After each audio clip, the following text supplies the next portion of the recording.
उसने देखा कि जियान को लेकर एक गुफा के आगे कूद गया था। उस गुफा में खजाना रखा था जिसे जियान पाना चाहती थी, इसलिए वो दोनों उसके अंदर जाते हैं, जहाँ अंदर जाने पर उन्हें खजाने के साथ साथ 3 बॉक्स भी मिलते हैं। वहाँ एक मेडिसिन हर्ब्स भी थी और मास्टर के कहने पर जियान उसे लेने का डिसाइड करता है क्योंकि वो मेडिसिन हर्ब बहुत खास थी। जियान इसके बाद फिर उन बॉक्सेस को एक एक करके खोलने लगता है और पहले बॉक्स में उसे पॉइजन के रिलेटेड जानकारी मिलती है। इसको जियान लेने का डिसाइड करती है और दूसरे बॉक्स के अंदर उन्हें हाई लेवल जुआन आर्मर मिलता है। उस आर्मर के अंदर विंग्स भी थे और इसको जियान ले लेता है। असल में ये गुफा एक बहुत बड़े रिसेप्टेरियर की है। रिसेप्टेरियर आप अभी के लिए ये समझ लो कि जैसे अल्केमिस्ट यानी केमिकल मेडिसिन की नॉलेज है। वो थर्ड बॉक्स फिर चाबी से खोलने ही वाले होते हैं कि तभी वहाँ मूली अपने आत्मी सहायता कर उन पर हमला कर देता है। यानी मूली सच में एक बहुत बुरा आदमी था और जियान समझ जाता है कि ये मुझको अपना लीडर इसलिए बनाना चाहता था ताकि मेरी एबिलिटीज का यूज करके ये ऐसे और खजाने ढूंढ सके। वही मूली और उसके आदमी उस पर हमला करते हैं और उस पर भारी पड़ने लगते हैं। उनमें काफी लंबी फाइट होती है जिसमें जियान हार जाता है और मूली जियान को मारने ही वाला होता है कि तभी जियान एक सिग्नल देकर अपने पक्षी को वहाँ बुला लेती है, जिसके बाद दोनों उसके ऊपर बैठ वहाँ से दूर चले जाते हैं और दोनों बच जाते हैं। जियान की हिम्मत को देखकर काफी इम्प्रेस हो गई थी। वो उसको एक लेटर और एक मैप देकर अपने गांव वापस चली जाती है। उस लेटर के अंदर जियालिनू के आदमियों के बारे में लिखा था कि वो इस वक्त कहाँ हो सकते हैं और मैप के अंदर उसकी लोकेशन भी मार्क थी। यानी जियान सच में एक अच्छी लड़की थी और उसने अपना वायदा निभाया था। अब जियान फिर मेडिटेट करता है और उसने जो हर्ब्स केव से इकट्ठे किए थे उनकी दवाई बनाकर खाता है, जिससे थोड़ी देर बाद उसका लेवल 10 पर अपग्रेड हो जाता है। वो बहुत खुश होता है लेकिन उसके मास्टर ज्यादा खुश ना होने के लिए कहते हैं क्योंकि वो लेवल 10 के सेकंड स्टार पर ही था। असल में हर लेवल के अंदर भी सब लेवल्स होते हैं जिसे स्टार्स कहा जाता है।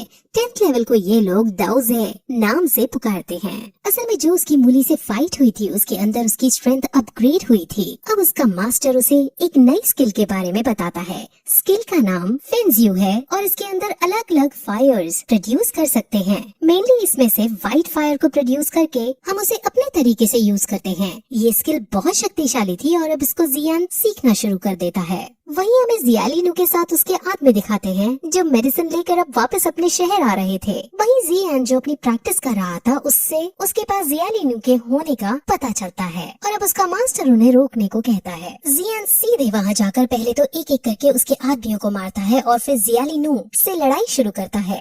जियान फेंजियो टेक्निक का यूज करते हुए व्हाइट फ्लेम प्रोड्यूस करके उसे वहीं खाई से नीचे गिरा देता है, जिसके बाद उसकी ऑन द स्पॉट मृत्यु हो जाती है। जियान उसके सारे इंग्रेडिएंट्स को डिस्ट्रॉय करके उसके रथ को वापस भेज देता है। रथ वापस जियालीबी हाउस के अंदर पहुंचता है और साथ ही उसे बताता है कि एक आदमी जिसने अपना मुंह छुपाया हुआ था उसने जियालिनू को मारकर सारे इंग्रेडिएंट्स डिस्ट्रॉय कर दिए। अब जियालीबी बहुत बुरी तरह टूट जाता है क्योंकि वो बार बार हारता जा रहा था। साथ ही जब ये बताता है कि उसने व्हाइट फ्लेम का यूज किया तब जियालियाओ समझ जाता है कि ये जरूर जियान था, क्योंकि जब जियान ने जियालियाओ को घायल किया था तब भी व्हाइट फ्लेम ही निकाली थी। अब जियालीबी ने जो इंग्रेडिएंट्स खरीदे थे वो बहुत महंगे थे और वो सब डिस्ट्रॉय ही हो चुके थे, जिस वजह से अब जियालीबी पूरी तरह से कंगाल हो चुका था और उस पर अब बहुत सारा कर्जा आ चुका था। वो मार्केट से भी अपने सारे पैसे उठा लेता है और अपनी सारी जमीन भी बेचने को कहता है, जिससे अब उसका साम्राज्य पूरी तरह से टूटने लगता है। वहीं अब जियान अपने घर वापस लौट आता है और उसके पापा जियालीबी हाउस के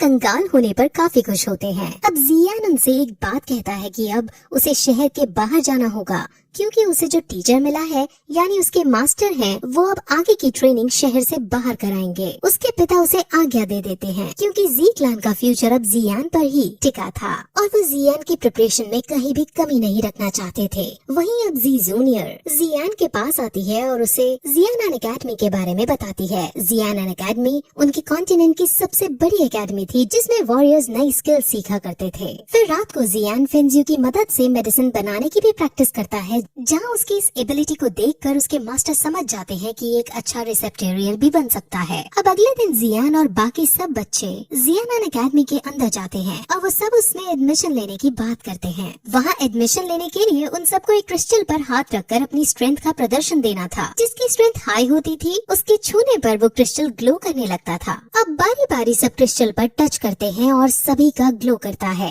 लेकिन जब जियान टच करता है तो वो ग्लो नहीं करता। वहाँ उसका इस बात पर मजाक उड़ने लगता है लेकिन तभी वो क्रिस्टल इतना जोर से ग्लो करता है कि सबको अपनी आंखें तक बंद करनी पड़ जाती हैं। सब ये देखकर बहुत लज्जा महसूस करते हैं। अब अंदर जाकर उन सबको कैटेगरी वाइज ग्रुप्स में बांटा जाता है। जिनका लेवल 10th के 3rd स्टार से ज्यादा था उनको इस कैटेगरी में रखना था, इसलिए सबसे उनका एक एक करके लेवल पूछा जाता है। जी जूनियर के पास 10th लेवल की 6 स्टार पार थी, यानी वो वहाँ की सबसे शक्तिशाली वॉरियर थी। सब उसकी तारीफ करने लगते हैं, लेकिन वो कहती है कि मैंने ये सब 16 साल की प्रैक्टिस में हासिल किया है, लेकिन मेरे भाई जियान ने लेवल 10th की 5th लेवल सिर्फ 6 महीने में हासिल की। अब सभी ये सुनकर बहुत चौंक जाते हैं और जियान भी प्राउड महसूस करने लगता है। वो सब बात कर ही रहे होते हैं कि तभी जियान प्रोफेसर से कहता है कि उसे 1 साल की छुट्टी चाहिए। सब बहुत शॉक होते हैं कि अभी तो एडमिशन हुआ और अभी से इसको 1 साल की छुट्टी चाहिए।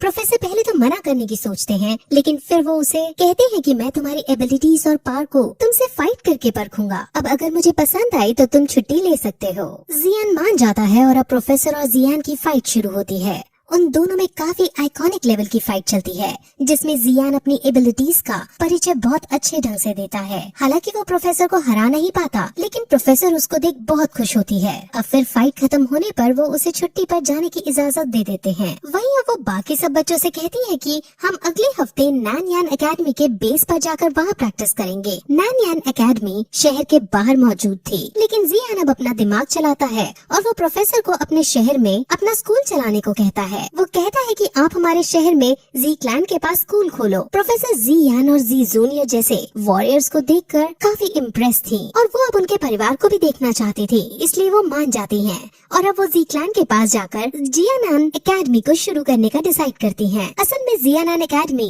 बहुत ज्यादा शक्तिशाली थी। जियानान नायान के परिवार से भी शक्तिशाली ऑर्गेनाइजेशन थी। नायान वही लड़की है जिससे 3 साल बाद जियान की फाइट होने वाली है। अब फिर जी क्लैन के अंदर प्रोफेसर और बाकी सब आते हैं और अब वहाँ जिहान भी जियानान एकेडमी को अपने क्लैन में खुला देखकर बहुत खुश होता है और वो अपने बेटे की तारीफ करता है। वहीं जियान एक अजनबी शख्स को नोटिस करता है जो उस भीड़ में था। वहाँ फिर जी जूनियर जियान के पास आकर उससे नॉर्मल बात करने की कोशिश करने लगती है, लेकिन जिहान जी जूनियर को देखकर थोड़ा इरिटेट वाले मूड में आता है और उससे कहता है कि मुझे अपने बेटे से बात करनी है, तुम यहाँ से चली जाओ। जियान को समझ नहीं आता कि उसके पापा ने ऐसा क्यों किया, लेकिन जी जूनियर के चले जाने के बाद जिहान उससे एक बात बताते हैं। ये बात क्या थी हमें आगे पता चलेगा। फिर थोड़ी देर बाद हमें जियालीबी हाउस के अंदर जियालीबी को दिखाते हैं, जिसने ल्यूजी के मास्टर को बुलाया था और वो उससे अपने स्टूडेंट की मृत्यु का बदला लेने के लिए उसे उकसाने लगता है, लेकिन मास्टर जियालीबी से साफ मना कर देता है क्योंकि जो अजनबी शख्स जियाओ बियान को भीड़ में दिखा था वो मास्टर ही था। मास्टर ने जान लिया था कि जियानान एकेडमी जी क्लैन के अंदर खुल रही है, जिससे जी क्लैन इतना शक्तिशाली है कि उसे वो नहीं जीत पाएगा। इसलिए मास्टर अपने स्टूडेंट का बदला भुलाकर जियालीबी को अकेले छोड़ चला जाता है। अब जियालीबी को काफी गुस्सा आता है और अब उसे कुछ नहीं समझ आ रहा था, इसलिए वो अब सीधे जियान को जान से खत्म करने का डिसाइड करता है। वहीं जियान अपने पापा की बताई हुई एक बात से काफी लो महसूस कर रहा था, लेकिन उसके मास्टर उसे मोटिवेट करते हैं। जहाँ अब वो फिर से खड़ा हो बाहर घूमने निकल जाता है, वहाँ उसे याफी दिखती है जो उससे बात करने लगती है। वो दोनों नॉर्मल वे में बात ही कर रहे थे कि तभी वहाँ एक सैनिक आता है। वो जियान को एक लेटर देता है। उस लेटर के अंदर जियान का मैसेज और उसकी एक ज्वेलरी थी। मोली ने जियान को किडनैप कर लिया है और वो जियान से हेल्प मांग रही है। अपनी दोस्त की हेल्प करने के लिए जियान तुरंत उसको बचाने उसके विलेज की तरफ भागता है। वहीं याफी के पास जी जूनियर छुपकर उनकी सब बातें सुन रही थी। असल में जी जूनियर उसकी असली बहन नहीं थी और उनके बीच क्या रिश्ता है वो अभी क्लियर नहीं हुआ है। वहीं जियान विलेज की तरफ भाग रहा था, लेकिन रास्ते में एक ब्रिज पर उसे जियालीबी मिल जाता है। जियालीबी बैंकरप्ट हो चुका था और वो इसका इल्जाम जियान पर लगाता है और उसको जान से मारने के लिए उसकी तरफ दौड़ता है। जियान हालांकि शक्तिशाली था, लेकिन वो जियालीबी जैसे आदमी को हरा नहीं सकता था। उन दोनों में फाइट होती है, जिसके अंत में जियान मरने ही वाला होता है कि तभी पीछे से जी जूनियर वहाँ आकर जियालीबी को मार डालती है और जियान को बचा लेती है। लेकिन तभी वहाँ का ब्रिज टूटने लगता है और वो दोनों नीचे गिरने लगते हैं। वो गिरने ही जा रहे थे, लेकिन तभी जियान पर्पल विंग्स को खोलता है। उसके पास विंग्स आ जाते हैं और वो जी जूनियर को लेकर एक लंबी उड़ान भरता है। जी जूनियर उसकी इस टेक्निक पर उसकी तारीफ करती है, जिस पर जियान भी उसकी एक ही बार में जियालीबी को मारने की तारीफ करता है। वो दोनों बात ही कर रहे होते हैं कि तभी जियान उदास हो जाता है क्योंकि इसे अपने पापा की कही बात याद आ जाती है। उसके पापा ने उसे कहा था कि जब तुम चाहते थे तब जी जूनियर के डैड उसे यहाँ छोड़ गए थे। जीहान को पता चलता है कि जियान जी जूनियर को पसंद करता है। जी जूनियर के रियल डैड जब उसे यहाँ छोड़कर गए थे तब उनके पास कई डार्क सीक्रेट्स थे। जी जूनियर एक ऐसी लड़की है जिसे समझना थोड़ा मुश्किल है। हालांकि जी जूनियर एक अच्छी लड़की है, लेकिन फिर भी अपने बेटे के लिए जिहान को डर लगा रहता है। अब उड़ते उड़ते जियान ये बात बताने की कोशिश करता है कि उसके डैड ने ये सब कहा, लेकिन जी जूनियर उसको छूकर उसे खुद कहती है कि हाँ, मेरे पास कई सीक्रेट्स हैं जो मैं तुम्हें नहीं बता सकती, लेकिन तुम मेरे साथ इतने समय से रह रहे हो, तुम्हें क्या लगता है मैं कैसी लड़की हूँ। जियान हमेशा से जी जूनियर को अच्छा मानता था, इसलिए उसको जी जूनियर पर यकीन था। वही दूसरी तरफ हमें फिर नायान को दिखाते हैं जो पर्वत पर बैठकर मेडिटेट कर रही थी। उसके पास एक पक्षी लेटर लेकर आता है और उसे पढ़ने पर वो बहुत ज्यादा गुस्सा हो जाती है। उसे पता चल जाता है कि जियान की प्रोग्रेस हो रही है, लेकिन वो किसी भी कीमत पर 3 साल बाद होने वाले मैच में हारना नहीं चाहती थी।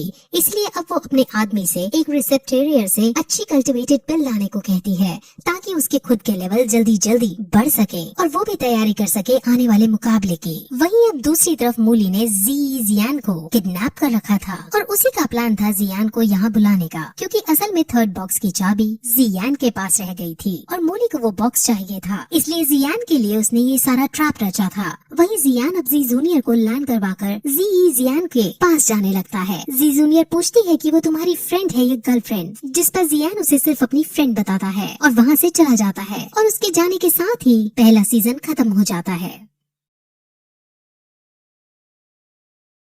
को बचाने के लिए मूली के पीछे उसके गांव जाने लगा था। असल में वो मर्सेनरीज अपने आप में एक बहुत बड़ी क्लैन थी जिसका हेड मूशे नाम का एक आदमी था। उसका एक बेटा मूली है जिसने अपने पापा को जियान के बारे में बताया है। जियान के पास थर्ड बॉक्स की चाबी है जिसे मूशे हासिल करना चाहता है और इसीलिए उसने जियान को अपने पास बुलाकर उसे मारकर चाबी हासिल करने का प्लान बनाया है। वहीं जियान को पता चल जाता है कि मूशे ने रास्ते में कई अलग अलग तरह के ट्रैप्स बिछाए हैं, इसलिए जियान 1 महीने के लिए माउंटेन्स के अंदर रहकर ही अपने प्रैक्टिस करने का डिसाइड करता है। वो बहुत इंटेंसली प्रैक्टिस करता है और 1 महीने बाद प्रैक्टिस की वजह से वो अब 6 स्टार्स पर पहुंच जाता है। अब जियान बड़ा हो चुका था और बहुत शक्तिशाली भी। वो तुरंत अब बाहर निकल वॉल्फ मर्सेनरीज को तबाह करने के लिए आगे बढ़ने लगता है। रास्ते में उसे सैनिक मिलते हैं जो असल में जियान को ही ढूंढ रहे थे। सैनिकों को देख जियान वहाँ सोए हुए एक बड़े जंगली जानवर को जगा देता है, जिससे वो जानवर उन सैनिकों को मार डालता है और इसके बाद अपनी शानदार फाइटिंग स्किल से जियान उस जानवर को मार देता है। अब जियान आगे बढ़ता है जहाँ उसे और भी सैनिक मिलते हैं और वो अपनी तलवार से सबको मारता हुआ आगे बढ़ता है। वो अब एक महान योद्धा बन चुका था। फिर एक सैनिक से वो वॉल्फ मर्सेनरीज के बारे में सारी जानकारी ले लेता है, जहाँ उसे पता चलता है कि क्लैन के हेड के 3 बेटे हैं और तीनों महायोद्धा हैं। जियान अब तीनों को एक एक करके हराने का डिसाइड करता है और तीसरा बेटा जिसका नाम ही मिंग है उसके पास जाने लगता है। वही वॉल्फ मर्सेनरीज के पास ये खबर पहुँच जाती है कि जियान एक एक करके सबको मार रहा है, लेकिन वो बेफिक्र महसूस करते हैं क्योंकि ही मिंग 8 स्टार्स का वॉरियर था। उन्हें लगता है कि वो जियान को आसानी से मार देगा। वहीं ही मिंग को दिखाते हैं जो अपनी अयाशियों में मग्न हो रखा था, लेकिन तभी जियान उसके सामने आता है और वो उसको लड़ाई के लिए चुनौती देता है, जिसके बाद दोनों में अब बहुत इंटेंस फाइट होने लगती है। पहले तो जियान भारी पड़ रहा था, लेकिन फिर ही मिंग भी अपनी स्किल्स का यूज करता है और उसे पीटने लगता है। जियान जब हारने लगता है और जब उसकी मृत्यु होने ही वाली होती है, तभी हमें एक कमेंट्री सुनाई जाती है जिसमें हमें बताया जाता है कि फाइट के अंदर कौन सा वॉरियर जीतेगा ये डिसाइड सिर्फ उसकी लेवल से नहीं होता और ना ही स्ट्रेंथ से होता है। हालांकि हीमिंग की लेवल और स्ट्रेंथ ज्यादा थी, लेकिन जियान ने अपने मास्टर से बहुत सारी स्किल्स और बहुत इंटेंस ट्रेनिंग की थी, जिस वजह से वो दोबारा खड़ा होता है और सभी स्किल्स को कैलकुलेटिव मैनर में यूज करते हुए अब हीमिंग को मार डालता है। अब मूशे हीमिंग की डेथ सुनकर बहुत तिलमिला जाता है और वो सभी वॉरियर्स को जो 5 स्टार से ऊपर के हैं उन्हें जियान को पकड़ने के लिए भेज देता है। वही हमें जियान को दिखाते हैं जो लॉर्ड याओ के मेडिसिन हाउस के अंदर रह रही है। उसको भी ये खबर पहुंच जाती है कि जियान यहाँ तक आ चुका है और उसने हीमिंग को मार दिया है। जियान बहुत खुश होती है। वही लॉर्ड याओ अब उससे मिलने आते हैं और उससे जियान के बारे में पूछते हैं, जिस पर वो सिर्फ ये कहती है कि जंगल के अंदर उसने मेरी जान बचाई थी और खजाना ढूंढने में भी मदद की थी। इससे ज्यादा मेरे साथ उसका और कोई रिश्ता नहीं है। वही दूसरी तरफ जियान के मास्टर उसके पराक्रम को देखकर उससे बहुत खुश होते हैं और अब उसकी तलवार लेकर उसमें पावर्स डाल देते हैं। अब जियान की तलवार के अंदर ये शक्ति भी आ गई थी कि इससे एक पहाड़ी को भी बीच में से तोड़ा जा सकता था। जियान इतनी ज्यादा शक्ति को पाकर बहुत खुश होता है, लेकिन उसके मास्टर कहते हैं कि इस पावर को वो एक दिन में सिर्फ एक ही बार यूज कर सकता है, और अगर जियान ने इसको एक से ज्यादा बार यूज करने की कोशिश भी की तो वो बहुत ज्यादा घायल हो जाएगा। वहीं अब शाम को जियान मेडिटेट कर रहा होता है, जहाँ अब उसके सामने मूली आ जाता है। वो अपनी पूरी सेना के साथ आया था और सबके सब एक साथ उस पर तीर चलाते हैं। जियान तलवार से सबके तीरों को काटता हुआ आगे बढ़ता है और फिर उनसे दूर भागने लगता है, लेकिन आगे जाने पर वहाँ एक खाई नजर आती है। दैट मीन्स जियान अब और आगे नहीं जा सकता था। अब मूली के साथ साथ वहाँ मूशे भी आ जाता है और अब जियान मूशे के सामने उसे चिढ़ा कर उस थर्ड बॉक्स की चाबी को डिस्ट्रॉय कर देता है। मूशे बहुत ज्यादा गुस्से में आ जाता है। अब मूशे जियान से लड़ने लगता है। मूशे क्लैन का सबसे बड़ा और सबसे खतरनाक योद्धा था, जिसे जियान जीत नहीं पा रहा था और वो बुरी तरह हार रहा था। जियान अब मरने की कगार पर आ गया था, लेकिन तभी उसे मास्टर्स की वो पावर का ध्यान आता है जो उसने स्वॉर्ड में डाली थी। वो तुरंत उस पावर का यूज करता है, लेकिन इस पावर से भी मूशे स्ट्रगल करने के बाद बच जाता है। अब जियान पूरी तरह से एग्जॉस्ट हो गया था, जिस वजह से वो वहीं खाई में लुढ़क जाता है और बाकी सब उसे मरा हुआ समझ बहुत खुश होते हैं। वहीं गिरते गिरते उसे पर्पल विंग्स बचा लेते हैं।